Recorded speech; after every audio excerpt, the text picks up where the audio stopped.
Meus queridos irmãos, com muita alegria eu quero saudar a todos com a paz do Senhor. Estou muito grato a Deus por estar aqui nesta noite com os irmãos para juntos aprendermos um pouco mais da palavra do Senhor e estudarmos a doutrina da nossa igreja, no que diz respeito especialmente à doutrina da salvação, onde nós temos um posicionamento muito firme. A Assembleia de Deus, ela tem uma doutrina que já está firmada desde a sua origem, né? Não somente no Brasil, mas nos Estados Unidos, onde nós temos então uma característica própria da nossa igreja, que não é somente nossa, mas compartilhada por muitas igrejas. Eu diria que, na realidade, hoje, a maior parte das igrejas no Brasil, nos Estados Unidos e no mundo,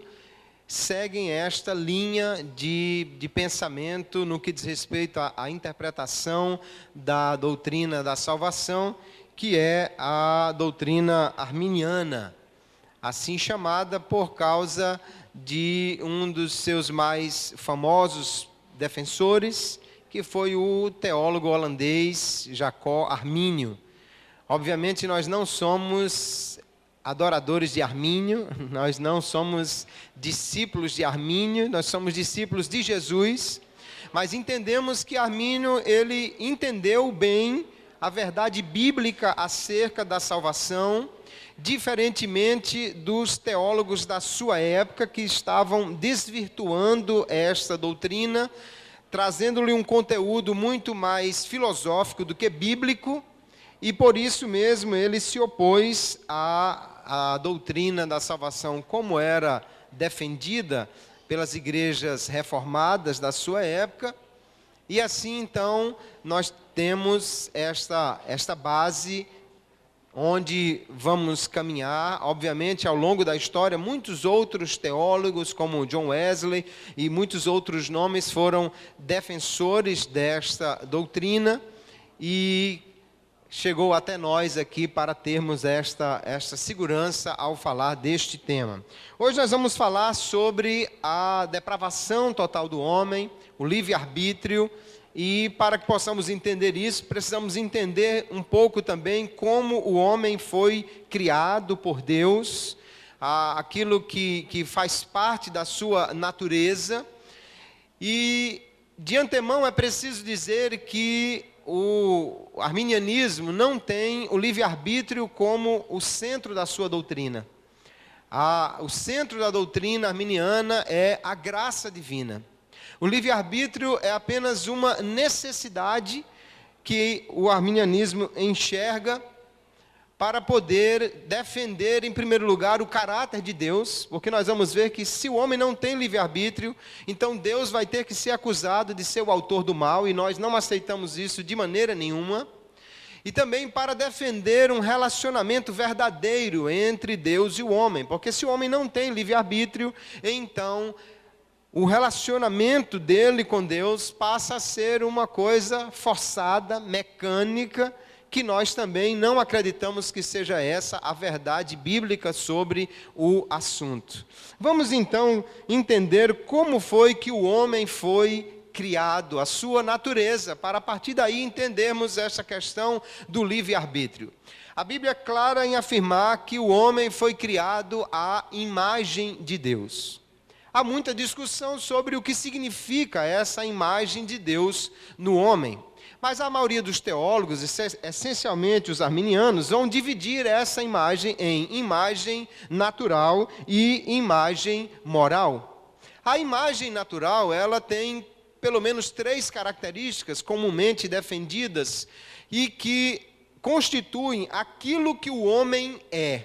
A imagem natural, então, eu vou abrir aqui e volto um pouco, muito bem. Constitui pelo menos de espiritualidade, o homem é espírito, ele tem, portanto, essa constituição espiritual, e é a forma como ele consegue também ter uma comunicação com o mundo espiritual. Os animais não têm espírito e nem têm comunicação com o mundo espiritual. Mas Deus criou o homem e lhe formou espírito, lhe deu o espírito. Este espírito é que dá ao homem a possibilidade de comunicar-se, de ter comunhão com Deus. O homem foi criado também em racionalidade. O homem tem uma razão. Essa racionalidade do homem inclui não apenas o conhecimento, mas também a sua vontade, não apenas o seu intelecto, mas também as suas decisões, as suas escolhas, a sua mente. Faz parte da natureza do homem ter estas características. Se você tira isso do homem, quando foi tirado, por exemplo, isso temporariamente do rei Nabucodonosor, ele se tornou como um animal. Perdeu as características que distinguem o homem dos demais seres criados por Deus. Então, a racionalidade, a capacidade de conhecer, de tomar decisões, isso faz parte da natureza do homem. Nós vamos ver o apóstolo Paulo escrevendo Colossenses capítulo 3, verso 10, ele diz: "E vos vestistes do novo que se renova para o conhecimento, segundo a imagem daquele que o criou." Então fica claro que a imagem de Deus inclui aí o conhecimento, a racionalidade, que também está implícito na decisão, na possibilidade de escolhas. E também o homem foi criado com uma imortalidade. Se não no corpo, há uma dúvida ou debate entre os teólogos se o homem era imortal no seu corpo. A morte era pelo menos uma possibilidade, mas é claro que Paulo diz que a morte entrou no mundo pelo pecado, que fica então entendido que se o homem não tivesse pecado, ele não morreria. Isso se daria porque ele era de fato imortal, ou porque ele tinha acesso à árvore da vida. Isso é uma discussão que no momento não vamos ter espaço para estender aqui. Mas o que é fato é que se o homem não tivesse pecado, ele não morreria. A morte é uma consequência do pecado e só entrou no mundo por causa do pecado. E ainda que a morte tenha afetado o corpo do homem, mas não lhe afetou a alma. O Senhor Jesus diz que há pessoas que podem matar o corpo, mas não podem matar a alma, porque a alma humana é essencialmente imortal, ela não pode ser destruída, ela não morre. Portanto, o homem já tinha imortalidade intrínseca. Ele tinha imortalidade em si mesmo, se não em todo o seu constituinte, se não na alma, corpo e espírito, mas pelo menos na parte imaterial ele já era imortal. E lhe era garantida a imortalidade do corpo, se não por uma característica própria, pelo menos pelo acesso à árvore da vida que ele tinha direito enquanto estava no paraíso. Então, essas três características formam a imagem natural do homem. Como imagem natural, entenda aquilo que o homem é, que o distingue dos outros animais, dos animais irracionais. Se ele perder essas características, ele deixa de ser homem. Ele, portanto, não pode perder estas características. Mas também Deus criou o homem e lhe deu aquilo que os teólogos chamam de imagem moral, que tem basicamente dois constituintes: justiça e santidade, conforme Paulo diz lá em Efésios 4:24, "E vos revesti do novo homem, que segundo Deus foi criado em verdadeira justiça e santidade." Então, segundo Paulo afirma, o homem foi criado primeiro em justiça, ou seja, ele tinha discernimento do que era bom e do que era mal. Ele sabia o que devia fazer e o que não devia fazer. E o homem não foi criado apenas num estado de inocência, ele não era como um bebê, ele foi criado em estado de santidade. Embora que a santidade no homem nunca é algo próprio dele. A santidade no homem é algo que lhe é comunicado pelo Espírito Santo de Deus. Então o homem era santo porque o Espírito Santo de Deus lhe atribuía santidade. Ele tinha um relacionamento estreito com Deus. E, portanto, ele vivia em santidade. Então não pense em Adão como um bebê que não podia fazer escolhas, que não sabia direito das coisas. Não, Adão era um homem perfeito e criado em justiça. Ele sabia discernir entre o certo e o errado. E também criado em santidade, o que significa que a sua natureza não lhe impulsionava para o mal, mas lhe impulsionava para o bem, para fazer aquilo que agradava a Deus. Deus criou o homem, então, desta maneira, com a imagem natural, aquilo que ele é, e a imagem moral, que era o que lhe era comunicado por Deus, e que permitia que ele tivesse comunhão com Deus. Só que quando o homem foi colocado no jardim, ele ali foi provado. Por quê? Porque Deus deu ao homem uma natureza santa, mas ele não tinha ainda um caráter santo. Natureza santa é a inclinação natural para fazer o que é certo. Caráter santo é a característica de fazer sempre o que é certo e, portanto, isso só poderia vir ao homem se ele fosse provado, se ele tivesse a possibilidade de fazer o bem ou o mal. E aí Deus colocou o homem no jardim, e nós vemos que o homem foi criado como um agente moral livre. Ele podia fazer escolhas. E fica claro no texto de Gênesis que Deus diz assim: ordenou o Senhor Deus ao homem, dizendo: de toda a árvore do jardim comerás livremente. Observe que havia liberdade no homem para escolher. Deus disse: comerás livremente, mas da árvore da ciência do bem e do mal dela não comerás, porque no dia em que dela comerdes, certamente morrerás. O homem então tinha a possibilidade de escolher. Se fazer aquilo que Deus mandava era um dever, irmãos, então implica que o homem podia escolher entre fazer e não fazer. Se o homem não tivesse a possibilidade de escolher, Deus não diria: coma daquelas, mas não coma dessa. Ele apenas colocava um querubim com uma espada flamejante do lado da árvore, para que o homem não comesse dela e acabou-se. E é claro no texto que Deus deu liberdade ao homem para escolher. Ele disse: comerás livremente de todas, menos desta. E aí note como Deus provou o homem, que o homem é provado porque ele, primeiro, era livre para obedecer ou desobedecer. Não faz sentido você pensar numa provação para aquele que não pode fazer escolhas. Não faz sentido você trancar o seu filho em casa, passar o cadeado nas grades todas, passar a chave em todas as portas e dizer: olha, eu vou sair, mas você não saia de casa. Só se você deixou uma furadeira, uma britadeira, uma dinamite escondida em algum lugar que ele pudesse arrombar e sair de casa. Senão, não faz sentido você dizer a ele: não saia de casa, porque ele está totalmente trancado, ele não tem essa possibilidade. Agora, se você sai de casa, deixa a chave na porta e diz assim: olha, eu vou ali, não saia. Então, ele tem a possibilidade de sair e tem a possibilidade de ficar em casa. Assim o homem foi provado. Só que Deus, ele, como criou o homem santo, né, ou ele recebeu santidade da parte de Deus, então a provação para ele teria que originar-se de fora do seu ser. Ele não tinha nenhuma inclinação para pecar.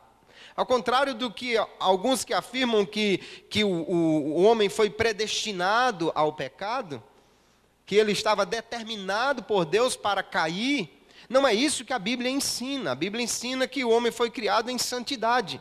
E, portanto, a provação teria que vir de fora do seu ser. E quando Deus criou o homem e lhe deu essa provação, ele foi de uma sabedoria extraordinária, como só Deus pode ser e fazer, que o homem, ele foi provado por um mandamento positivo. Ou seja, Deus não colocou alguma coisa errada e disse que o homem não fizesse. Se Deus dissesse assim: olha, não mate Eva, Adão naturalmente não iria fazer isso de forma alguma. Primeiro porque certamente ele amava Eva e já estava muito feliz de tê-la ao seu lado. E depois porque ele foi criado em justiça. Ele sabia o que era certo e o que era errado. Deus fez o quê? Deus lhe deu um mandamento chamado mandamento positivo, porque aquilo não era errado em si mesmo. Comer do fruto de uma árvore não era errado. Tanto que ele podia comer de qualquer outra. Era errado simplesmente porque Deus disse: não faça. Simplesmente porque Deus disse: não coma desta, então era errado comer desta. Ou seja, não havia explicitamente algo errado em comer de um fruto. Mas como Deus proibiu aquele fruto especificamente, não devia se comer dele. Só que, infelizmente, o homem falhou nesta prova. Ele preferiu ouvir a voz do tentador, ele preferiu ouvir a voz que desacreditava Deus, ele preferiu desconfiar de Deus, em vez de confiar no Senhor.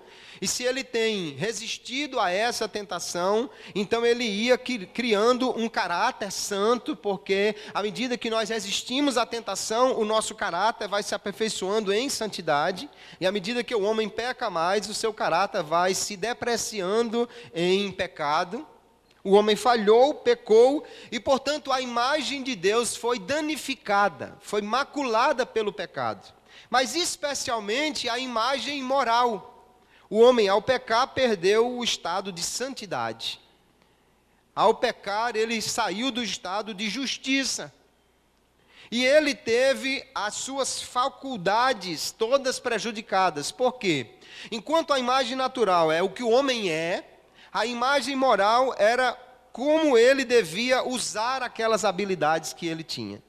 No momento em que ele perde a imagem moral, ou que ela é seriamente danificada, ele agora não faz bom uso da espiritualidade, da racionalidade, da imortalidade que ele tem. Mas o homem não perdeu essas características. Se ele perdesse, deixaria de ser homem. É como você imaginar um carro qualquer. Você tem aí um carro, cada carro tem as suas características, e os entendidos de carro, só em olhar para ele já diz que carro é. Os mais entendidos ainda diz o ano, diz as características daquele carro. Mas imagine que aquele carro sofre um acidente, ele capota e fica completamente amassado. Mas ainda assim é aquele carro. E quem olhar para ele ainda diz, é um Fusca, é um Mercedes, é aquele carro que está muito amassado, que está muito prejudicado, é verdade. Mas ele não perdeu as características que o identificam. Então, da mesma forma está o homem quando ele pecou. Ele capotou, vamos assim dizer, não é? Está todo amassado e riscado, mas ainda continua sendo um homem, ainda continua sendo a imagem de Deus, ou ainda retém a imagem de Deus, essencialmente a imagem natural, embora ela esteja agora prejudicada pelo pecado. O homem, portanto, agora é um homem deficiente, um homem que tem você imagine que ele quebrou uma roda e agora ele só pende para um lado. E o homem está mais ou menos assim. Ele agora não tem mais a habilidade de fazer o bem, porque aquilo que lhe trazia essa possibilidade, que era a santidade comunicada por Deus e a justiça em que ele foi criado, agora ele perdeu isso. E agora só está inclinado a fazer o mal. Ele agora, então, está no pecado. Então, de onde vem o pecado? A teologia determinista diz que tudo originou-se em Deus, embora eles não afirmem categoricamente, pelo menos não todos, já alguns teólogos calvinistas afirmam que Deus é o autor do pecado, a maioria prefere recuar, assim como fez Agostinho e o próprio Calvino, até por conta da sua piedade, eram homens piedosos, eram homens tementes a Deus, e recuaram. Mas outras gerações de calvinistas, como Teodoro de Beza, eles já foram além, e já não têm dificuldade, alguns dos calvinistas da atualidade já não têm dificuldade em dizer que Deus é o autor do pecado. Nós discordamos totalmente. De onde vem o pecado? Vem do mau uso do livre-arbítrio do homem. Eu trouxe dois autores para nós entendermos. O primeiro é o C.S. Lewis, que é um dos grandes intelectuais do século XX, e um arminiano. E também o Alvin Plantinga, que é um dos maiores filósofos americanos, também arminiano. Então veja que o C.S. Lewis, no livro Cristianismo Puro e Simples, ou Mero Cristianismo, diz assim: Deus criou coisas dotadas de livre-arbítrio, Criaturas que podem fazer tanto o bem quanto o mal. Alguns pensam que pode conceber uma criatura que, mesmo desfrutando da liberdade, não tivesse possibilidade de fazer o mal. Eu não consigo, ele diz. Se uma coisa é livre para o bem, é livre também para o mal. E o que tornou possível a existência do mal foi o livre-arbítrio. Eu que faço esse destaque aí. Porque então Deus o concedeu. O livre-arbítrio, apesar de possibilitar a maldade, é também aquilo que torna possível qualquer tipo de amor, bondade e alegria. Um mundo feito de autômatos, criaturas que funcionassem como máquinas, não valeria a pena ser criado.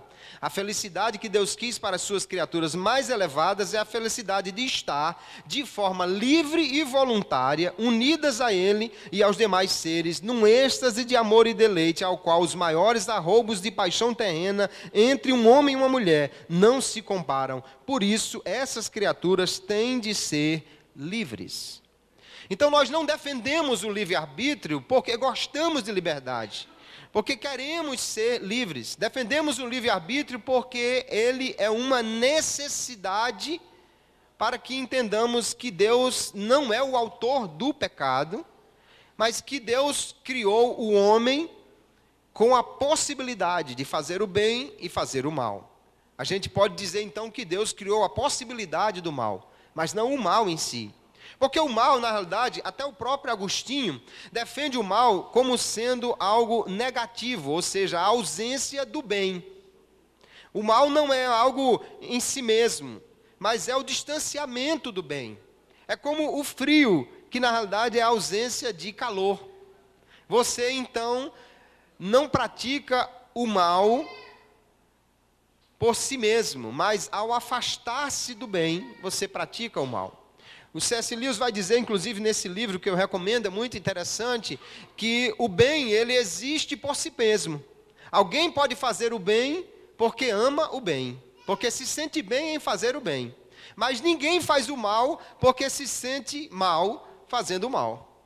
Ele faz o mal porque se sente bem fazendo o mal, porque lhe dá prazer. Então ele diz, o mal depende do bem até para existir. Porque ninguém faz o mal porque se sente mal, mas se faz porque se sente bem. O mal, portanto, é um desvio do bem, é uma distorção do bem. E o mal moral é uma distorção da liberdade que Deus deu ao homem. Vamos ver também Alvin Plantinga, que ele diz assim: se uma pessoa for livre com respeito a uma dada ação, então tem a liberdade de realizá-la ou não. Nenhuma das condições anteriores e ou leis causais determinam que ele realizará ou não a ação. Essa pessoa, tem o poder no momento em questão para realizar a ação e tem poder para não a realizar. Ora, Deus pode criar criaturas livres, mas não pode causar ou determinar que façam apenas o que é correto. Afinal, se o fizer, então elas não são, afinal, significativamente livres. Não fazem livremente o que é correto. Para criar criaturas com capacidade para o bem moral, portanto, Deus tem de criar criaturas com a capacidade para o mal moral. E não pode dar a essas criaturas a liberdade de executar o mal e, ao mesmo tempo, impedi-las de executá-lo. E aconteceu, infelizmente, que algumas das criaturas livres que Deus criou erraram no exercício da sua liberdade. Essa é a fonte do mal moral, destaque que eu faço. Então Deus, ao criar o homem livre, e livremente deixá-lo no jardim, Deus então criou a possibilidade do homem fazer tanto o bem quanto o mal. Se o homem não fosse livre para escolher, mas Deus houvesse determinado o que ele tinha que fazer, primeiro o homem não seria livre. E a oferta de Deus de dizendo coma livremente seria falsa, porque ele não poderia comer livremente. Depois o homem não poderia ser julgado como pecador, punido por fazer alguma coisa de errado, porque na realidade se ele foi determinado por Deus que fizesse aquilo, ele deveria era abençoado, elogiado, porque ele fez exatamente aquilo para o que ele foi determinado. Mas não é assim que nós vemos na Bíblia. A Bíblia sempre diz que o mal é errado e que o homem será punido por fazê-lo. E diz que o bem é certo e o homem será recompensado por fazê-lo. De forma que realmente não admitimos a liberdade humana como sendo o centro da teologia arminiana, mas ela é necessária para que Deus não seja o autor do pecado, o autor do mal. Então este homem, criado por Deus em liberdade, pecou, errou, e agora então ele maculou completamente essa imagem de Deus nele. Mas é claro na Bíblia Sagrada que o homem possui livre-arbítrio. Dizer que o homem possui livre-arbítrio é dizer que ele pode fazer uma determinada ação, pode praticá-la, mas também tem o poder de não fazê-la, de escolher fazer ou não fazer alguma coisa, que ele não é forçado para fazer alguma coisa. O livre-arbítrio não significa que o homem domina o seu futuro, que ele é quem determina tudo o que vai acontecer. Não, apenas que ele pode fazer escolhas. Mas Deus, obviamente, é Senhor, é soberano, está no comando de todas as situações no mundo. Embora ele respeite o livre-arbítrio humano, ele continua no comando da história, no comando do mundo, e as coisas seguem dentro de um plano que ele estabeleceu. Os calvinistas dizem que ao defender o livre-arbítrio, o homem então toma o lugar de Deus e lhe tira a soberania. Mas isso não é verdade. Pelo contrário, o Deus que o arminianismo entende é muito mais soberano do que o Deus que o calvinista entende. Porque o Deus do calvinista, ele já determinou tudo, então nada pode fugir do seu controle. Enquanto que o Deus arminiano, ele permite liberdade às suas criaturas, ou o Deus como nós arminianos o entendemos, ele dá liberdade às suas criaturas, de forma que para manter a ordem, precisa realmente ser muito mais poderoso e soberano. É como você colocar alguém para vigiar um monte de pedras, ou você colocar alguém para vigiar um monte de cabras. É óbvio que o que vai vigiar um monte de cabras precisa ser muito mais hábil para controlá-las do que o que vigia um monte de pedras. Não vão para lugar nenhum mesmo, e então não precisa de muita habilidade para ser soberano sobre elas, não é? Agora, para ser soberano sobre as cabras, precisa realmente ter habilidade, poder, controle, para que possa haver a ordem, mesmo havendo a liberdade de ação. Então, o Deus como nós entendemos é muito mais soberano e poderoso do que o Deus como o calvinismo defende. O homem foi criado, então, como agente moral responsável. Só que há pelo menos 3 maneiras de nós entendermos esta liberdade humana. Primeiro, nós temos a forma como a maioria dos calvinistas defendem, que é o determinismo. O determinismo diz que o homem não tem liberdade, que Deus é quem determina tudo o que acontece, que Deus é o único agente determinante, é a única vontade determinante no mundo. Tudo o que acontece é por vontade de Deus. E aí não entenda que é por vontade permissiva de Deus. Essa ideia de permitir não cabe no determinismo calvinista. Deus não permite, Ele determina que aconteça. Então, se uma garotinha é violentada e morta por um homem, dentro do determinismo, Deus não permitiu que isso acontecesse. Ele planejou e tornou certo que isso acontecesse. Ele não só quis, como conduziu todos os acontecimentos para que ela fosse violentada e morta daquela maneira como ela foi. Isso é o determinismo. Obviamente, nem em sonho concordamos com isso. Exatamente pelo choque que as pessoas podem ter a entender o determinismo, há uma outra forma mais branda de determinismo, chamada de compatibilismo, mas que só disfarça essa rigidez. O que é o compatibilismo? Ele diz que o homem sempre age de acordo com seu próprio desejo. Enquanto que no determinismo duro, rígido, o homem age de uma forma imposta contra a sua vontade, alguém poderia pensar, no compatibilismo ele sempre age de acordo com a sua vontade. Só que eles dizem que Deus vai lá no coração do homem e dá a ele a vontade de fazer aquilo que Deus quer que ele faça. Aí o homem faz, porque ele está com vontade de fazer aquilo, e no final das contas eles dizem, está vendo? Ele fez o que ele queria fazer. Mas acontece que ele só fez aquilo porque Deus lhe deu a vontade. Então, seguindo uma dessas duas formas de entendimento, ou Adão pecou, se o determinismo fosse verdadeiro, Adão pecou porque Deus determinou que ele pecasse, ou Adão pecou porque Deus lhe deu a vontade de pecar, e nós, obviamente, rejeitamos totalmente qualquer uma dessas duas ideias. Porque a Bíblia Sagrada é muito clara em dizer que Deus não peca, que Deus não tenta a ninguém para o mal, que Deus é bom, que a bondade é intrínseca em Deus, que Deus é amor, que Deus é puro, que Deus é santo, e jamais de um Deus santo, puro, amoroso e bom poderia surgir a ideia de fazer a sua criatura pecar, a sua criatura voltar-se contra ele mesmo. Seria uma total incongruência imaginar que Deus determinou que o homem não pecasse, mas por trás determinou num decreto eterno que ele caísse no pecado. Ou que Deus disse ao homem que não pecasse, mas na realidade lhe deu a vontade de pecar para que ele fosse contra Deus. Não tem como a gente admitir essa ideia. Então, como entendemos a liberdade humana? Naquilo que chama-se liberdade libertária, ou libertarismo, em que o homem é livre para escolher de maneira diferente. Ou seja, ele tanto pode escolher sim ou não, a favor ou contra. Ele pode escolher, embora todas as circunstâncias apontem para que ele escolha A, ele pode, de última hora, escolher B.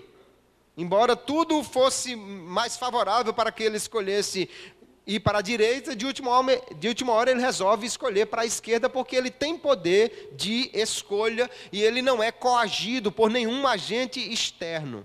Isso não quer dizer que o homem não tenha nenhum tipo de influência.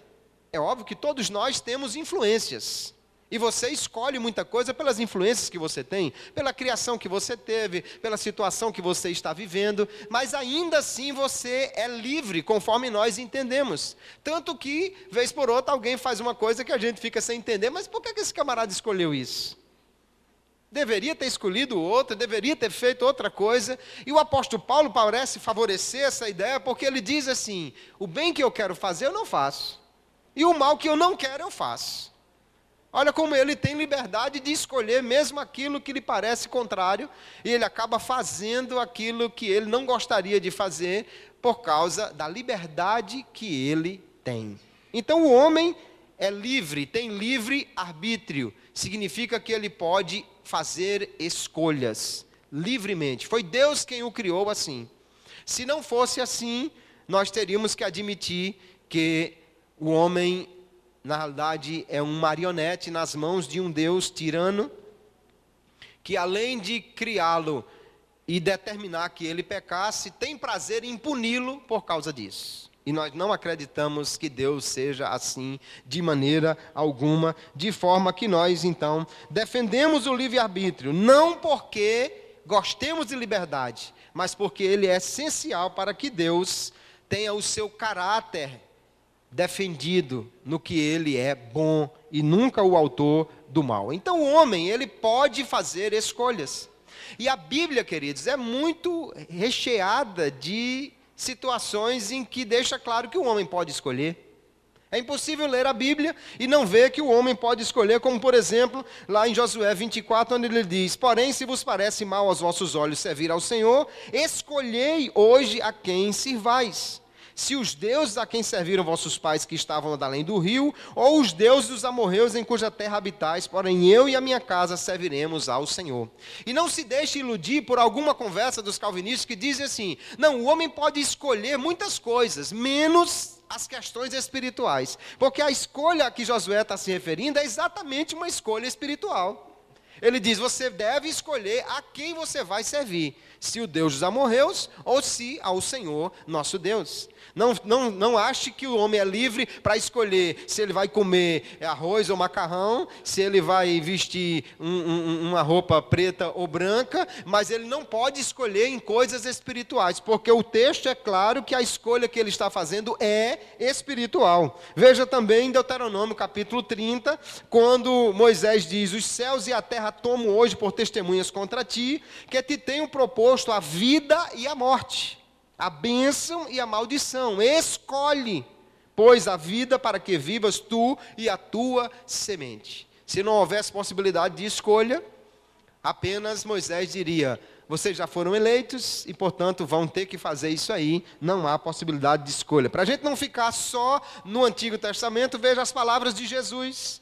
Quando ele diz em João 5,40, examinais as Escrituras, porque vós cuidais ter nelas a vida eterna, e são elas que de mim testificam. E ele diz, e não quereis vir a mim para terdes vida. Se ele diz que eles não querem vir, é porque eles tinham a liberdade para vir ou deixar de vir. O deixar de vir não é porque eles estavam determinados a isso, é porque eles exerceram a sua vontade e não querem vir. E muitos outros textos, que não dá para ler todos, mostram que o homem tem possibilidade de escolhas. Só que nós entendemos que, como o homem perdeu aquela imagem moral, como o homem foi maculado pelo pecado, como o pecado agora afetou o homem de uma maneira muito séria, ele perdeu as suas referências de santidade, ele perdeu a sua inclinação para o bem, e ele está agora com a roda quebrada, inclinando-se só para o mal. Então ele não pode escolher o bem por sua própria natureza, mas pela graça divina é que o homem tem restaurado a sua liberdade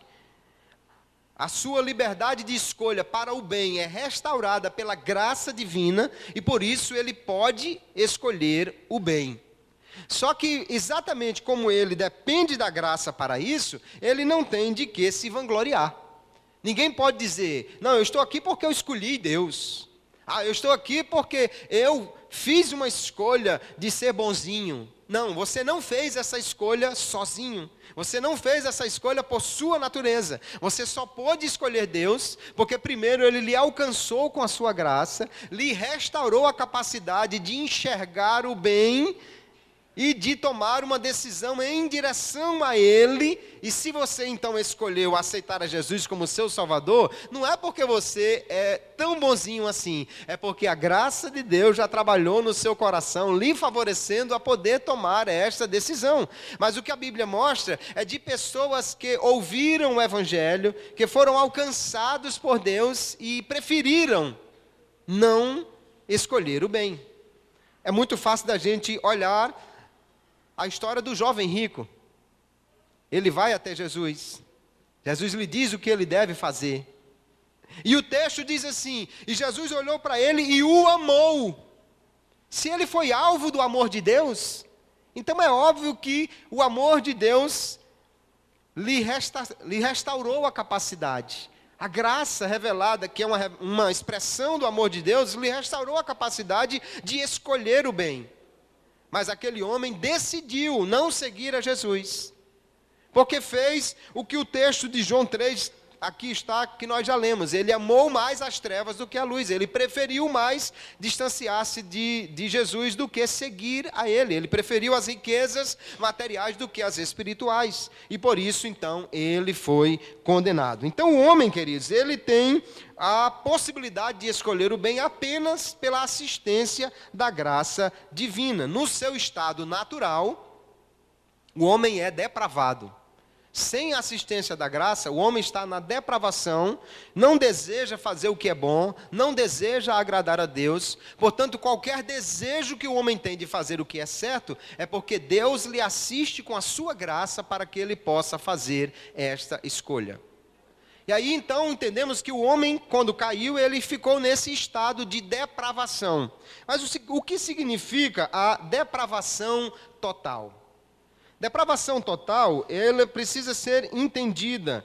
Não significa que os seres humanos são tão ruins quanto eles poderiam ser, nem que eles cometem todo tipo de pecado. O teólogo Orton Wilde, ele diz que há três coisas a dizer aqui sobre a depravação total. Por que ela é total? Primeiro ele diz, porque ela afeta o ser humano todo, por inteiro, seu corpo, sua alma e seu espírito. Aliena as suas afeições, obscurece o intelecto e perverte a vontade. Então ele não quer fazer bem, ele não entende as coisas de maneira pura, ele só tem inclinação para o mal. Não quer dizer que ele é totalmente mau, mas é como você pensar assim, uma pessoa que está gripada, ele faz as coisas normalmente, mas só que a gripe está em tudo que ele está fazendo. Cada vez que ele espirra, a gripe se espalha ao redor do que ele está fazendo. Então, se ele está bebendo água, tem gripe naquela água. Se ele está comendo, tem gripe ali, porque ao respirar, ao tossir, ao espirrar, ele espalha o vírus ali. Assim também é o homem pecador. Não é que ele esteja fazendo tudo completamente errado, mas o pecado está em tudo que ele faz. Então ele faz uma coisa boa, mas tem uma má intenção por trás. Ele faz uma coisa boa, mas na realidade ele está querendo atrair atenção para si mesmo, e aí vai. Então, em primeiro lugar, a depravação, ela é total porque afeta o homem todo.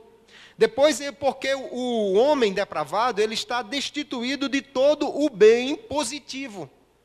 Sem a graça de Deus, ele é totalmente incapaz em assuntos espirituais. Ele não pode escolher a Deus, ele não busca a Deus, ele não deseja a Deus, só deseja o mal, sem a graça divina. E por último, todos os atos do ser humano são manchados pelo pecado.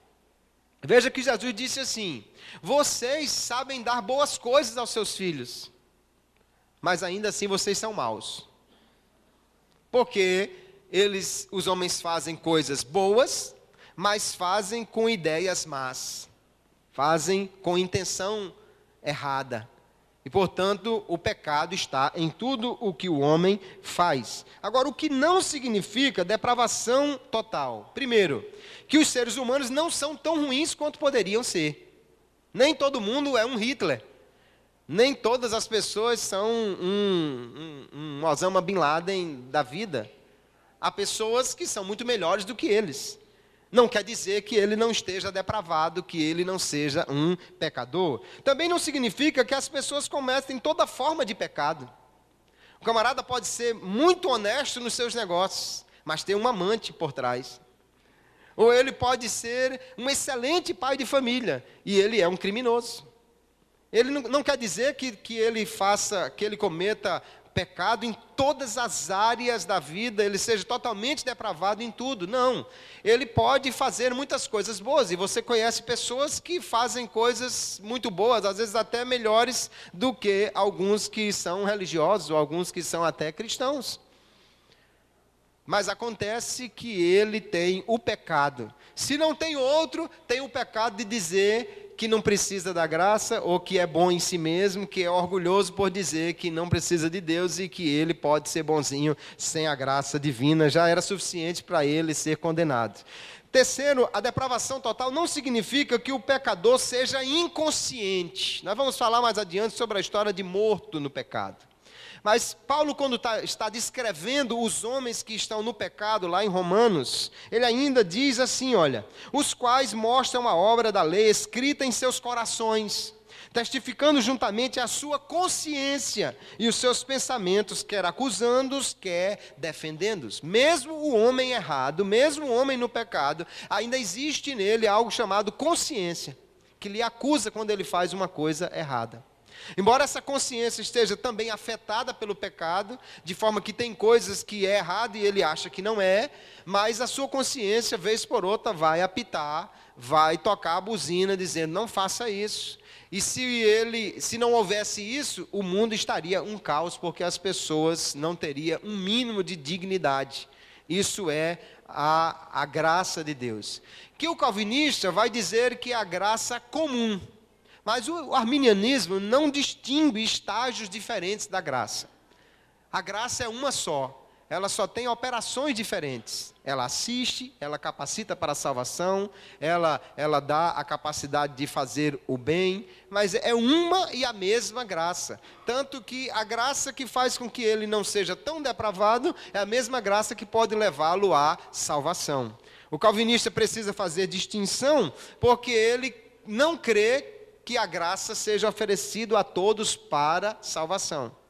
Não é sobre isso que nós vamos falar hoje, ainda vai ter outro dia para falar sobre esta graça de Deus, mas nós cremos que ela alcança todos os homens. Ainda, o termo depravação total não significa que o pecador não possa fazer coisas positivas. Já citei Jesus dizendo, mesmo sendo maus, vocês sabem dar boas coisas aos vossos filhos.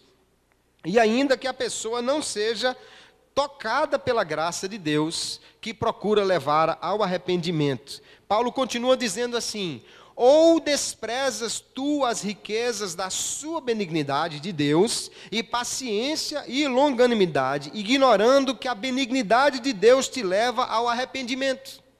O homem só se arrepende porque Deus trabalha nele. Mas nós cremos que Deus age com a sua graça, propiciando o arrependimento a todos os homens. Por quê? Porque ele manda a todos que se arrependam. Paulo, lá no capítulo 17, de Atos dos Apóstolos, no seu discurso no Areópago, diz que deve pregar aos homens em todo lugar que se arrependam. Não faz sentido Deus dizer que todos se arrependam se ele não dá a capacidade a todos para se arrepender. Se ele apenas a uma parte dá a capacidade de se arrepender, não faz sentido dizer que todos devem se arrepender. Então, o que acontece com a depravação do homem é que ele perde a sua habilidade espiritual. Ele não é capaz de pensar, de desejar, nem de fazer nada bom por si mesmo. Se ele vai fazer alguma coisa, é por causa da graça divina. Nem crer no Evangelho, ele pode por conta própria. João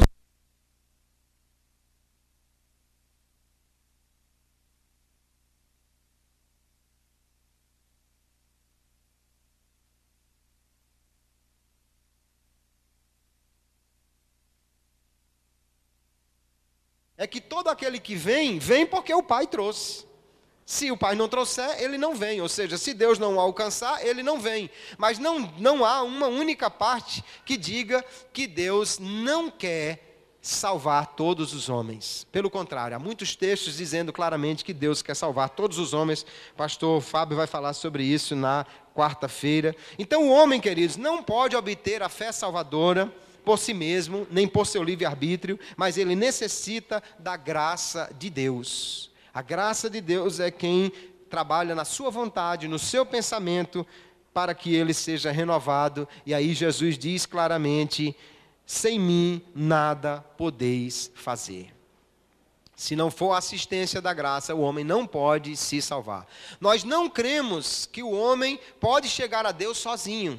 Não somos pelagianos, que Pelágio era um monge que defendia isso. Nem cremos que o homem dá o primeiro passo e Deus, a partir daí, conduz ele, que era João Cassiano, autor do semi-pelagianismo, que defendia isso. O que nós cremos é que o primeiro passo é de Deus e todos os passos do homem, a partir daí, são dados com a assistência dele.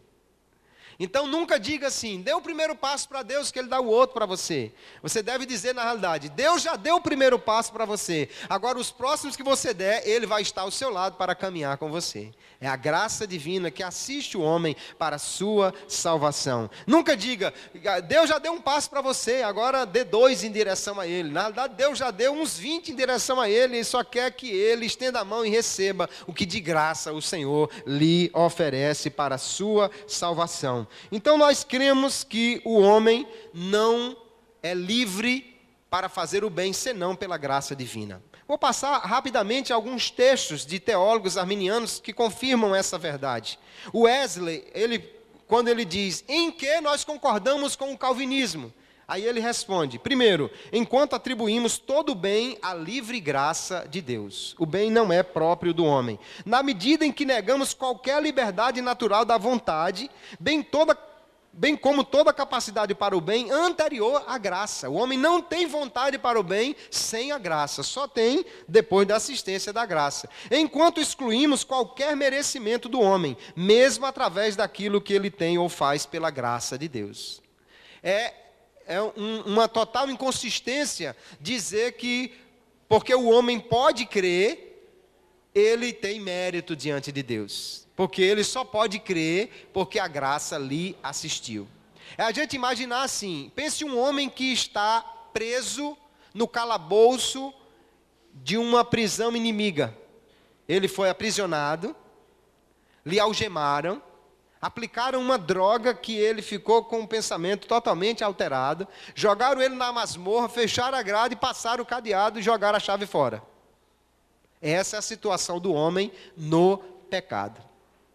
Jesus invadiu a prisão, arrebentou o cadeado, abriu a porta, injetou um antídoto no homem, para que ele pudesse raciocinar bem, e disse: siga-me, eu vou lhe tirar daqui.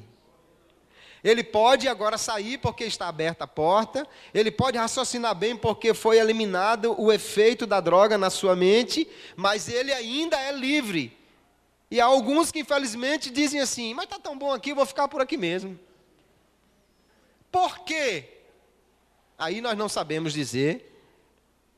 É a liberdade que gera essas coisas. Ele pode escolher o bem, pode escolher o mal. Por mais que o bem pareça o melhor para ele, ele é livre para escolher o contrário. Mas não escolherá o bem, senão pela assistência da graça de Deus. O Wesley continua dizendo: por natureza o homem não é livre, mas sob a direção do Espírito Santo a liberdade lhe é restituída. Ele só pode fazer o bem porque a liberdade é lhe dada pelo Espírito Santo. Ainda ele continua: o que quer que um homem possa fazer por sua salvação não é causa, mas efeito da graça. Não foi ele que tomou a iniciativa, não foi ele que escolheu, mas a graça trabalhando nele que lhe permitiu fazer esta escolha. Um teólogo, Richard Taylor, batista, diz: Jacó Arminio e John Wesley eram totalmente agostinianos no seguinte aspecto. Em que eles concordam com Agostinho? Primeiro, a raça humana é universalmente depravada como resultado do pecado de Adão. Nós concordamos com isso. Segundo, a capacidade do homem de querer o bem está tão debilitada que requer a ação da graça divina para que possa alterar seu curso e ser salvo. Nós concordamos com isso. Só não concordamos que essa graça é imposta ou irresistível ao homem, e só não concordamos que este homem ele não possa de maneira nenhuma se afastar desta graça. Mas concordamos que sem a graça ele não pode fazer nada disso. O teólogo calvinista, Roge, diz: o wesleyanismo admite a depravação moral completa, nega que nenhum ser humano nesse estado tenha poder para cooperar com a graça de Deus, afirma que a culpa de todos por causa de Adão foi removida pela justificação de todos realizada por Cristo, e que a capacidade de cooperar vem do Espírito Santo por meio da influência universal da redenção de Cristo. Olha aqui um calvinista coerente, que vê que realmente a doutrina arminiana nem ensina o pelagianismo, nem ensina o universalismo, mas se ensina que o homem tem esta ação do Espírito Santo sobre ele para que ele possa crer. Então, como nós entendemos que o homem está morto? É muito falado, os calvinistas usam muito para dizer: um morto não pode ouvir, um morto não pode responder, um morto não pode fazer nada. Mas vamos parar um pouco. Um morto pode pecar? Um morto pode pecar? Então como é que eu digo que ele está morto se ele continua pecando? Aí nós precisamos entender que tipo de morte está sendo referida ali. Porque a morte física significa que ele perdeu a vida física e, portanto, ele não tem mais habilidade para a vida física. Mas o que Paulo está se referindo aos Efésios é que ele está morto espiritualmente. Então não é que ele perdeu a habilidade de fazer qualquer coisa, ele perdeu a habilidade de fazer escolhas espirituais. Ele perdeu a habilidade espiritual. Mas é óbvio no próprio texto que os mortos continuam pecando. Eles continuam agindo, eles continuam escolhendo, eles continuam decidindo, eles continuam fazendo as coisas. Se ele tivesse morto, ele não faria nada. Então, na realidade, é usar uma figura com um sentido completamente errado. Quando a Bíblia diz que o homem está morto, significa que ele perdeu a comunicação com Deus. Porque morte na Bíblia, queridos, nunca é sinônimo de aniquilação. Morte na Bíblia é sinônimo de separação. Quando morre o corpo, é porque a alma se separou dele. Quando morre o homem espiritualmente, é porque Deus se separou dele, ou ele se separou de Deus. Então, o morto de Efésios é alguém que não pode escolher o bem. E nós acreditamos nisso. Como já vimos, né, todos os teólogos arminianos defendem que, de fato, o homem sozinho, ele não pode escolher o bem. Mas a graça de Deus alcança os homens e lhe dá esta possibilidade. Então, entendemos, concluindo, que o homem foi criado por Deus reto. O homem foi criado em estado de justiça e santidade. A imagem de Deus no homem lhe permitia fazer o bem. Ele foi criado à imagem de Deus. Mas o homem caiu desse estado original, que era santo, por causa da sua desobediência deliberada. Ele era livre para fazer aquilo. E isso o deixou numa situação de total depravação, como pecador, separado de Deus e sob a sentença da condenação, como diz a Bíblia Sagrada. Os efeitos da queda do homem são tão devastadores que a habilidade de responder a Deus e alcançar o caminho da salvação não são possíveis, a não ser que Deus lhe alcance com sua graça. Agora, pela sua misericórdia, a graça preveniente de Deus alcança todos os homens, como Paulo diz, Tito 2:11, a graça de Deus se há manifestado, trazendo salvação a todos os homens. Se estamos aqui nesta noite, é pela graça de Deus. Se escolhemos Jesus, foi pela graça de Deus. Não há mérito em mim, porque eu apenas criei. E como eu disse ontem, fé não é mérito, fé não é obras. Fé é quando você acredita que você não pode fazer nada por si mesmo, mas confia que Deus pode fazer aquilo que você não pode, quando você entrega a Ele o seu destino e confia nele para a sua salvação. Isso é fé. E Paulo é muito claro em dizer que fé é diferente de obras. Nunca aceite alguém dizer que se você creu, então é porque você crê na salvação pelas obras. Fé não é obras. Fé é o sujeito que entende que não pode fazer, mas confia que Deus faz por ele, e todos os homens são alcançados por esta graça. Que Deus em Cristo nos abençoe, a Ele toda glória, honra e louvor. E nós vamos agora ter um espaço aí para as perguntas, não é? Eu dou graças a Deus porque tem uma bancada excelente aqui à minha esquerda. As perguntas fáceis eu vou responder e as difíceis vou pedir ajuda aos universitários. Aqueles que tiverem perguntas podem trazer então para nós respondermos. Pastor Fábio vai conduzir esse momento enquanto eu tomo só uma aguinha.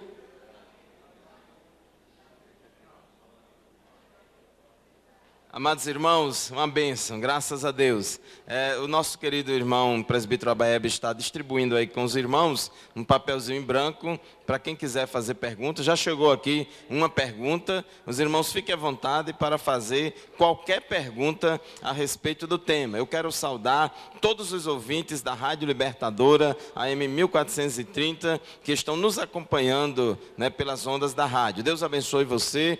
Todos esses dias da Semana Teológica, está havendo a transmissão pela Rádio Libertadora e a gravação de todas as palestras pela TV AD Mossoró. Amados irmãos, então os irmãos têm a oportunidade de fazer as suas perguntas e vocês têm visto aí que a ênfase maior do arminianismo não é no livre-arbítrio, mas é na graça de Deus. Por isso que a gente cantou aqui no início, né?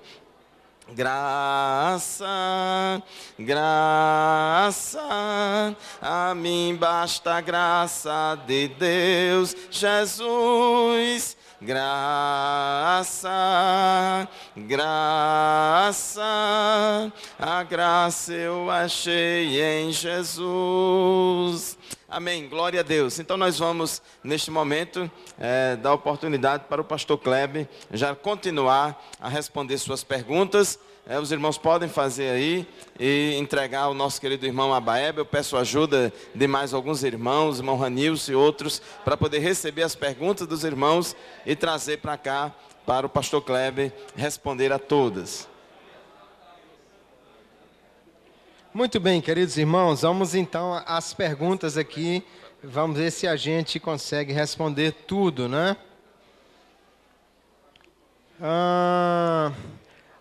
Algumas perguntas vão vir assim: como se explica o texto tal, como se explica o texto tal? E aí eu vou ver se a gente consegue responder alguma coisa. Porque, veja, exegese bíblica é algo muito sério, que demanda tempo, que demanda uma explicação maior. E aí não dá para a gente fazer exegese assim, em 30 segundos aqui, para explicar muito bem o texto X ou o texto Y, tá? Uma pergunta aqui diz: se o homem tem livre-arbítrio, qual o sentido de se orar por sua conversão? Ora, irmão, se ele não tivesse livre-arbítrio, é que não fazia sentido orar. Se ele tem livre-arbítrio, significa que ele pode escolher a salvação. E a nossa oração é para que Deus trabalhe no seu coração, para que ele possa se converter. Deus é um Deus que age, mas Ele próprio nos diz que Ele conta com essa cooperação dos homens. Deus diz assim: procurei um homem que estivesse na brecha para interceder e não destruir a cidade, mas como eu não achei, eu destruí. Jesus não sabia que faltavam obreiros para a seara, mas em vez de trazer os obreiros, Ele disse: rogai ao Senhor da seara que envie ceifeiros. Deus, Ele conta com a nossa cooperação nisso, né? Conciliar esta proposição com o texto de Jonas, que mostra como o profeta fugiu da missão, mas Deus o levou a cumpri-la, mesmo contra a sua vontade, o livre-arbítrio. Aí veja, livre-arbítrio significa que o homem tem a capacidade de escolha. Mas a gente precisa distinguir entre o livre-arbítrio para a salvação e o chamado específico de Deus para algumas missões. Deus escolheu Jonas, Deus escolheu Moisés, Deus escolheu outros, e Deus insistiu na escolha. Mas isso não tem nada a ver com a salvação. Aquela pessoa já estava com Deus. É como você imaginar o seguinte: você tem um desejo de namorar alguém. Se você chegar lá e botar o revólver na cabeça da moça e dizer: casa comigo ou não casa? Isso não é verdadeiro. Agora, depois que você casou com ela, você vai insistir com ela que ela faça algumas coisas. E ela vai fazer porque ela já tem um relacionamento com você. É diferente de você forçá-la a casar com você. É completamente diferente isso. Tem algumas perguntas de textos, eu estou reservando para ver se no final a gente consegue respondê-las. Pode me dar mais. Existe um versículo no livro de Isaías que diz que Deus criou o mal. Explique. Esse eu vou explicar. Tem uma outra pergunta ali. Pronto. O que na realidade o texto de Isaías diz, vamos lê-lo, esse dá para a gente rapidinho explicar, que Deus criou o mal, né?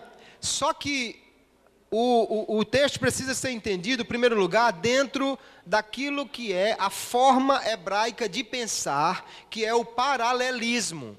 Então ele diz uma coisa e diz a coisa contrária logo em seguinte. E o texto diz assim: eu formo a luz e crio as trevas. Então, luz, e o contrário dela é trevas. E ele continua: eu faço a paz e crio o mal. Então, o contrário de mal aqui é paz, não é bem, é paz. Então, mal aqui não é o mal moral, não é o mal de pecar, e sim o dia conturbado, o dia mau, o dia difícil, o dia de tribulação, porque o contrário dele no texto é paz. Agora, se Deus dissesse assim: eu crio o bem e crio o mal, aí você entendia que Deus realmente era o autor do mal moral. Não é isso que Deus está dizendo aqui, não é essa a maneira. Como podemos combater o ensino sutil de alguns líderes ensinando as doutrinas calvinistas? Em primeiro lugar, conhecendo as doutrinas arminianas, né? Tendo segurança nelas. E depois, sustentando aquilo em que nós cremos. Não é possível você defender os dois lados. Não existe meio termo entre calvinismo e arminianismo. Porque, na realidade, o arminianismo já é o meio termo entre o pelagianismo, que diz que o homem se salva por si mesmo, e o agustinianismo, que diz que o homem só se salva pela ação divina. Então, o arminianismo já é o equilíbrio, conforme mostra as Escrituras, que Deus tem a iniciativa e todo o trabalho para a salvação, mas que o homem tem a sua parte, que é crer. Na Bíblia é muito claro: Deus não crê pelo homem, porque Deus manda o homem crer. Deus não crê pelo homem. E Deus não salva quem não crê, Deus não salva incrédulo. Isso é muito claro na Bíblia. O homem é ordenado que ele creia. Se Deus manda que ele creia, é porque ele pode crer. E se Deus manda que ele creia, é porque ele precisa crer. Se ele não crer, não será salvo. Mas crer, nós já vimos, não é obra. Me dê mais algumas perguntas fáceis, por favor. Isso, querido. Como explicar o pecado de Satanás nos céus? Pelo livre-arbítrio. Todo o pecado é fruto do mau uso da liberdade que Deus deu às suas criaturas, tanto o de Adão quanto o de Satanás. O homem tem um livre-arbítrio, Deus pode interferir no livre-arbítrio do homem? Aí que está. Como dissemos, para a salvação, Deus claramente na Bíblia não força o homem a se salvar. Agora, para determinadas missões que Deus escolhe o homem, Deus realmente, ele força, ou ele é muito determinado em que o homem faça aquilo. Mas aí vamos entender a ilustração que eu já fiz. Você não força sua noiva a casar com você, mas depois que ela está casada, pelo relacionamento que existe, você exige que ela faça algumas coisas, é totalmente diferente. Fiz uma pergunta a um calvinista, para quem enviar missionário pregar o evangelho, se está determinado quem vai ser salvo. Então veja, o calvinismo pode levar, não quer dizer que ele leve, a muitos calvinistas tementes a Deus, a muitos calvinistas grandes entusiastas da evangelização. Mas o entendimento calvinista pode levar a desconsiderar a evangelização. Por quê? Porque eles entendem que quem tem de ser salvo já está eleito, então não precisa pregar para eles. E quem não vai ser salvo já está condenado, não adianta pregar para eles que eles não vão crer. Isso tornaria realmente a evangelização desnecessária, segundo esse entendimento. Também tornaria desnecessária a oração. Eu conheci pastores calvinistas e uma irmã que é uma presbiteriana semi-assembleiana, e ela é dirigente de círculo de oração e gosta de oração, e ela entrou em muito conflito com esse pastor, porque ele dizia, não precisa orar, a sua oração não move Deus, Deus já determinou tudo que vai fazer, não tem por que orar, irmã. E ela insistia em orar, e ele dizia que não orasse, e ela orou para Deus levar ele embora, e a oração tanto funciona que Deus levou ele embora. E ela ficou orando lá, graças a Deus. Glória a Jesus pela oração. Se o homem não pode crer, se Deus o ajudar e a graça não assistir, então os que não creram não foram assistidos, Deus não quis salvá-lo? Não. Veja, o que crê é porque foi assistido. O que não crê foi assistido. Se ele não tivesse sido assistido e não cresce por causa disso, não poderia ser condenado, porque ele não tinha culpa. Todos os homens são assistidos pela graça, mas a graça é livre e libertadora, ela não força o homem. Então, por isso é que o homem vai para o inferno. É porque ele foi alcançado pela graça, tinha condição de crer, mas, como diz o texto de João, amou mais as trevas do que a luz. No início do debate, deixou entender, carregamos em nosso corpo a cicatriz do pecado. O pecado não é uma cicatriz, é uma espécie de vírus que inoculou o nosso corpo e que, portanto, está em tudo o que nós fazemos. Só que essa natureza inclinada para o pecado e a culpa resultante da ação de Adão, ela é combatida pela graça de Deus através da morte de Cristo. A culpa de Adão foi retirada dos homens por causa de Cristo.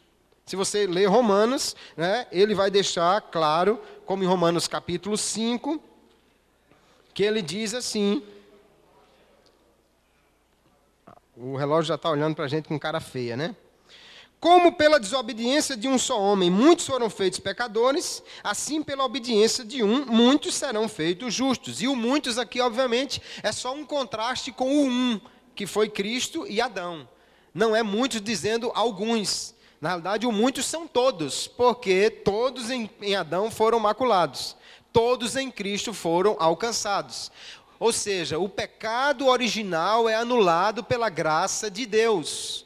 Cada homem será culpado agora pelos seus próprios pecados. Por isso que as crianças até a idade da razão podem ser salvas, porque a culpa de Adão foi eliminada pela obediência de Cristo. Quando Jesus disse que não foi nós que escolhemos, não está concordando com o determinismo? Não. O que ele está dizendo é que os que escolheram só fizeram isso porque ele os assistiu. Mas se fosse assim, então, ou a gente tinha que crer no universalismo, que Deus quer salvar a todos e, portanto, todos serão salvos, ou que Deus é um Deus que faz acepção de pessoas, ao contrário do que a Bíblia diz. Ele escolheu uns, não, esse aqui eu vou salvar, aquele outro eu não fui com a cara dele, eu não vou salvar. Deus não faz isso, ele salva a todos. O Espírito Santo convencerá o mundo do pecado, com certeza. Uma explicação de Atos, os textos são mais difíceis para a gente fazer no tempo aqui.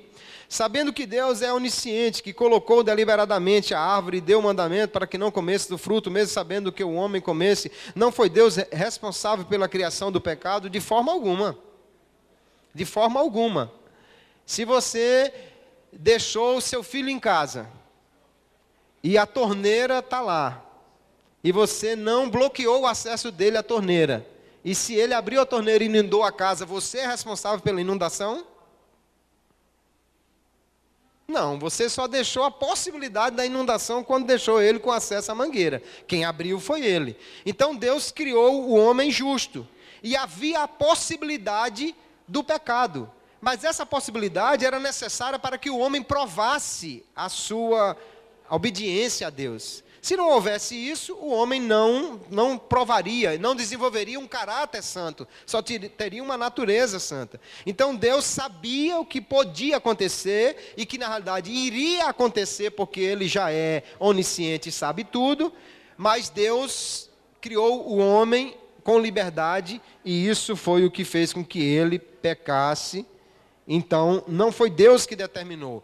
O que nós cremos é que Deus conhece tudo, mas nem tudo que Ele conhece foi Ele que fez, porque existem outras vontades no mundo. Mas a vontade de qualquer homem é conhecida por Deus totalmente. O que é especificamente graça? Graça é um favor de Deus em direção ao homem, sem que ele mereça nada. Só que a graça não é uma força. A graça é a ação de Deus, por seu Espírito Santo. Por isso que a graça pode ser resistida, porque é uma ação de uma pessoa, não é uma força, não é uma espécie de poder místico que permeia o mundo. É a ação de uma pessoa que é o Espírito Santo de Deus. Você não falou da depravação parcial, é porque ela não existe, a depravação é total. O homem está totalmente imaculado pelo pecado. Mas nós já vimos que depravação total não significa que ele é tão ruim quanto poderia ser, mas que tudo o que ele faz é pecado. Existe salvação tanto para arminiano quanto para calvinista. Portanto, se a salvação é através da morte de Cristo, em quem interfere a salvação é a questão das doutrinas em questão. Bom, eu digo assim, doutrina da salvação é mais ou menos como você conhecer o processo digestório do corpo. Se você sabe como ele acontece, você come, mastiga, aí a saliva contém a pitialina, que começa a quebrar as proteínas, desce, forma o quimo, o quilo, as enzimas pancreáticas e tal, você entende tudo. Maravilha. Se você não entende nada, você come e funciona do mesmo jeito. Então, é bom entender para poder a gente ter segurança e saber explicar. Mas o mais importante do que entender é aceitar Jesus para ir para o céu. Aí isso é o que precisa realmente. Quem não entende, vai para o céu sem entender, desde que creia em Jesus como seu Salvador. Glória seja dada ao nome de Jesus. Os anjos têm livre-arbítrio. Eu vou pular, que hoje não é doutrina dos anjos. Romanos 9, 21 não dá brecha para o calvinismo, pois Deus criou vaso de honra e vaso de desonra. Mas veja, o que na realidade o texto está dizendo não é que Deus criou, é que Deus tem liberdade para criar. que Deus tem liberdade para fazer. Quando você olha para o texto de Romanos, o que Paulo está dizendo, em suma, é que a salvação ou a justificação é pela fé. Que mesmo o israelita, se ele não crê, ele não será salvo. Que Deus pode salvar quem Ele quiser. Mas o que o Paulo vai chegar à conclusão é que Deus encerrou todos debaixo da desobediência para usar com misericórdia para com todos.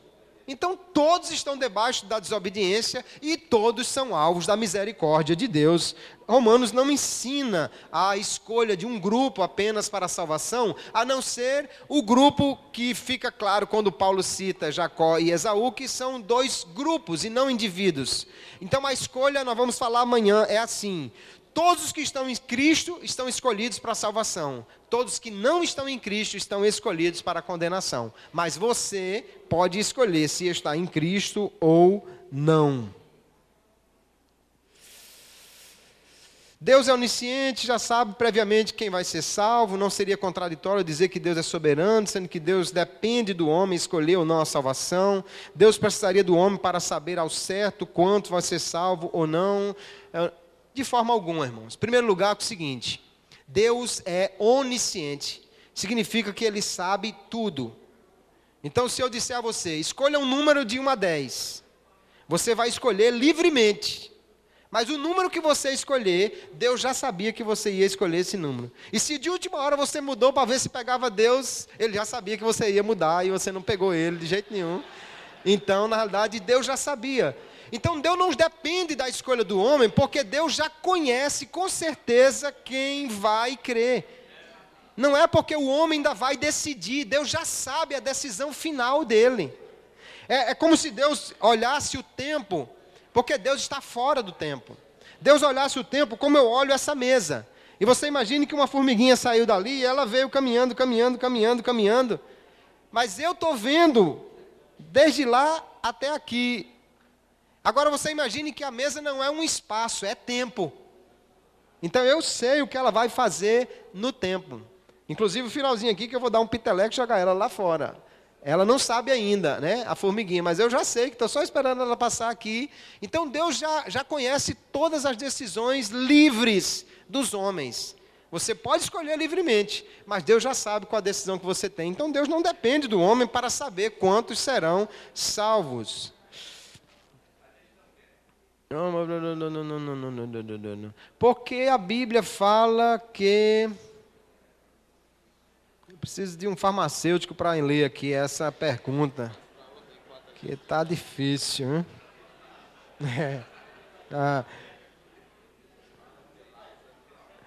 Se Deus quiser que você faça uma coisa, vai criar situação para que você mesmo queira de vontade própria fazê-la. Isso é o que ensina o compatibilismo, não é o que nós cremos. Agora, nós cremos que Deus, sim, cria situações favoráveis. E é lógico que a graça é essa grande situação favorável para que o homem creia. Mas o homem ainda é livre para crer. Deus não força ele nem pela graça. O homem passou a ser depravado quando Deus disse que ele não comesse ou quando foi tentado? Quando comeu. Enquanto a tentação não é pecado. O ato de desobediência é que é pecado. O livre-arbítrio permanece inalterado durante toda a sua vida, ou seja, se mesmo um homem que num dado momento decidiu livremente, bom, o livre-arbítrio nós já vimos que ele faz parte da imagem natural do homem, e portanto foi maculado pelo pecado.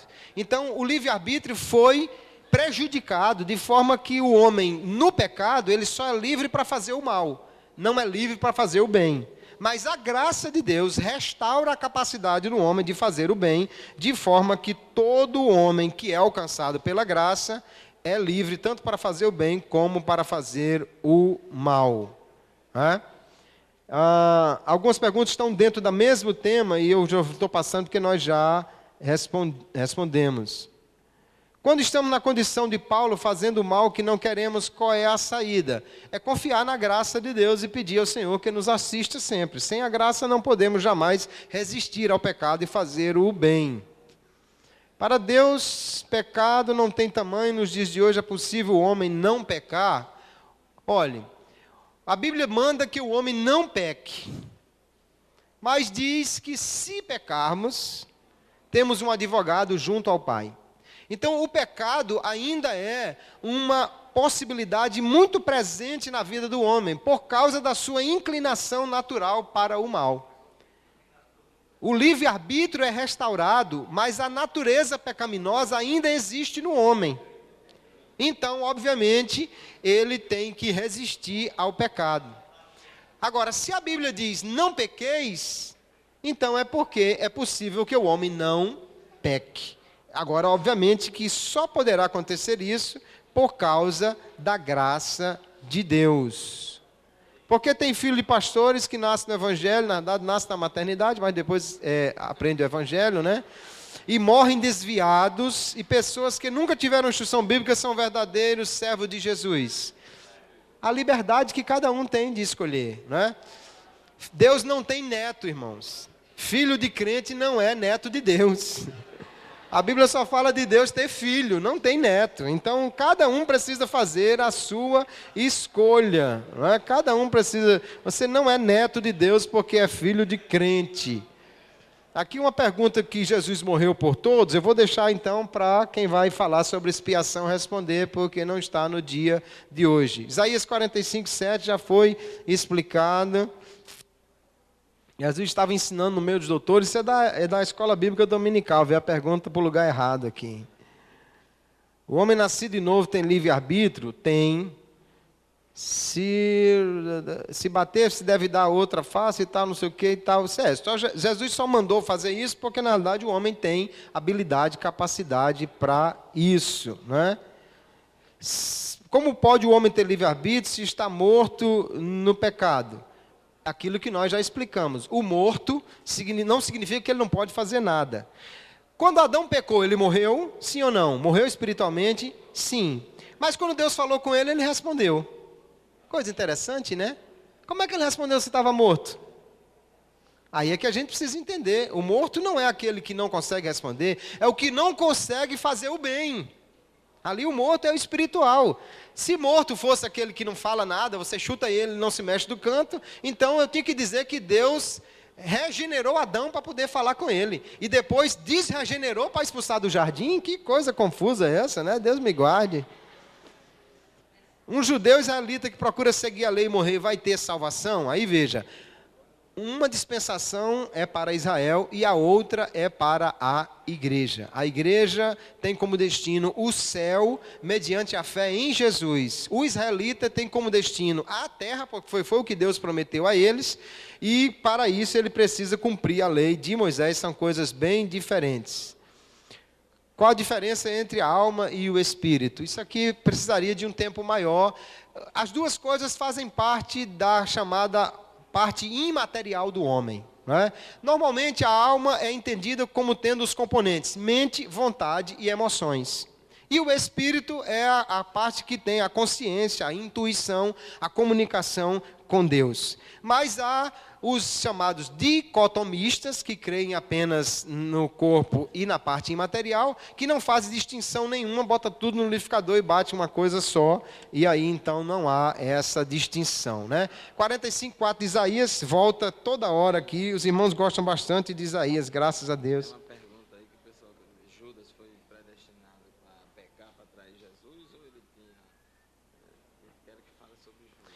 Querem que fale sobre o irmão Judas. Né? Judas tinha livre-arbítrio, ele foi predestinado. Aí que está. Segundo os evangelhos apócrifos que foram descobertos nos últimos tempos, aí, como o evangelho de Tomé, coloca Judas como se fosse, na realidade, um herói. Que ele fez exatamente aquilo que se esperava que ele fizesse. E o calvinismo vai ter que concordar com eles. Vai ter que concordar com o evangelho de Tomé. Judas só fez aquilo porque estava determinado para fazer. Nós não concordamos. Judas, como todos os outros homens, tinha livre-arbítrio. E vale a pena lembrar que na Santa Ceia, Jesus fez diversas recomendações, Jesus fez diversas observações. Se Judas tivesse caído de joelhos, pedido perdão, a coisa aconteceria de outra forma. Irmão, Judas traiu Jesus e cumpriu uma profecia, mas a gente só entende que ele cumpriu uma profecia porque ele fez aquilo. Se ele não tivesse traído Jesus, então a gente não entenderia que o Salmo estaria se referindo a Judas. A gente só entende que Judas traiu porque que ele cumpriu a profecia porque ele fez aquilo. Agora, o que acontece é que ele escolheu, ele desejou, ele seguiu aquilo. Como Pedro também foi livre para negar Jesus. Agora, Pedro arrependeu-se. Judas foi enforcar-se. E aí complicou a vida dele. Não é?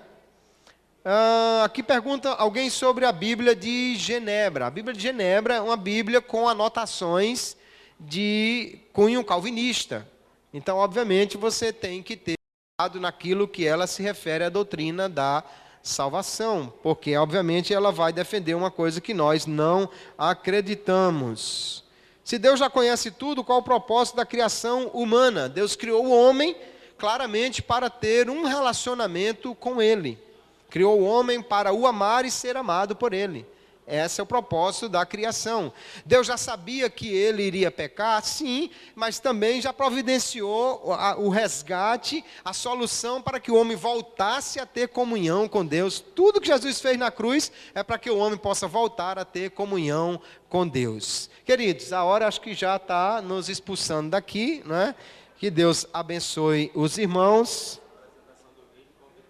Assim, amanhã nós iremos falar sobre eleição e predestinação, dois assuntos realmente muito interessantes. Vamos falar sobre os decretos divinos, o entendimento do calvinismo e arminianismo. Se você gostou hoje, eu espero que você volte amanhã para poder aprender um pouco mais. Lá na saída tem alguns livros, tem alguns livros do Roger Olson, Contra o Calvinismo e Teologia Arminiana, que eu recomendo veementemente que você adquira, para você conhecer a doutrina arminiana. Mas como tem poucos, talvez não encontre mais. Tem este livro que eu trouxe especificamente para cá, é lançamento aqui, e eu recomendo que, se você puder, adquira, por duas razões. Primeiro, ele faz realmente uma síntese da doutrina arminiana, e é um dos poucos livros em português que traz também um pouco da história de Armínio, para você saber quem é Armínio, o que ele fez. Esse livro foi escrito por um pastor batista, que é arminiano, e como ele é de uma editora pequena, lá de Maceió, dificilmente vai chegar nas livrarias aqui em Mossoró, porque eles não têm distribuição em nível nacional. Por ele ser amigo meu e me deu até a alegria de fazer o prefácio do livro, ele mandou uma quantidade para mim. Na verdade, eu pedi para que pudesse oferecer aqui aos irmãos. Assim, se você só pode comprar um, compre esse hoje, porque os outros você vai encontrar nas livrarias ou pedir pela internet. Esse você nem encontra nas livrarias aqui e nem vai ter, por enquanto, pedido na internet. E é um dos poucos livros, repito, que traz um pouco, em português, que traz um pouco da história de Armínio, além de um resumo das doutrinas arminianas. Vale a pena você adquirir. E do pastor Kleber Maia tem o livro A Bíblia e o Trabalho, que traz uma mensagem bem interessante. Primeiro ele vai falar sobre a visão bíblica do trabalho, e depois sobre as recomendações da Bíblia para os trabalhadores. Para você não ficar aí alguém dizendo que o trabalho é um castigo, né, que Deus impôs ao homem porque ele pecou, você precisa conhecer isso aqui. A Bíblia do Trabalho custa apenas R$15 e o do Introdução ao Arminianismo custa R$35. Muito obrigado pela atenção, que Deus abençoe a todos. Se alguém quiser levar as perguntas de lembrança para casa, está aqui. Graças a Deus, meus irmãos, muito obrigado, pastor Kleber, pela excelente palestra e pelas respostas muito boas e fundamentadas na Bíblia Sagrada. Irmãos, pedimos aos irmãos que não saiam agora, vamos fazer a conclusão, 2 minutos, você vai receber a bênção apostólica. Queremos avisar os irmãos que amanhã continua o evento, vai ser lá no Abolição 4. Terça-feira, amanhã, no Abolição 4, o pastor Kleber Maia vai falar sobre eleição e predestinação, que talvez seja os pontos aí de maior controvérsia entre as pessoas. Então, todos estão convidados para amanhã, lá no Abolição 4. Tem um aviso aqui, irmãos, dos irmãos aqui da congregação do Bom Jardim, tem um lanche aí, um cachorro quente com refrigerante gelado a R$3, 0,300, viu? R$3, aqui no refeitório, aqui ao lado, aqui atrás. Pronto, se você quiser lanchar aqui, R$3 aqui no refeitório. Cachorro quente com refrigerante. Amados irmãos, vamos encerrar. Eu quero convidar o pastor Miranda para fazer as suas considerações finais e o encerramento em nome de Jesus. Muito obrigado pela presença de todos e amanhã esperamos todos vocês lá no Abolição 4. Irmãos, não saiam, irmãos. O pastor Miranda vai fazer as considerações finais e a bênção apostólica. Estimados irmãos, eu tenho Vamos deixar os irmãos falar, depois eu falo. Concluíram? É porque eu aprendi que quando um fala, os outros baixam a orelha. Queridos, está aqui a resposta. Nós, assim idosos como eu, não fomos cuidadosos, os meninos estão avançando. Pastor Kleber é um pastor jovem, menino, um pastor jovem, menino, não no entendimento, mas cuidou cedo, investigou. Evidentemente que não é para nós sairmos aí procurando calvinistas e arminianos e pelagiano ou agustiniano. Tudo isso faz parte de conhecimento, certo? E importante para conhecer, para defender as nossas doutrinas, mas sem precisar de ninguém se estressar com ninguém. Viu? Nossa salvação está acima de qualquer estresse.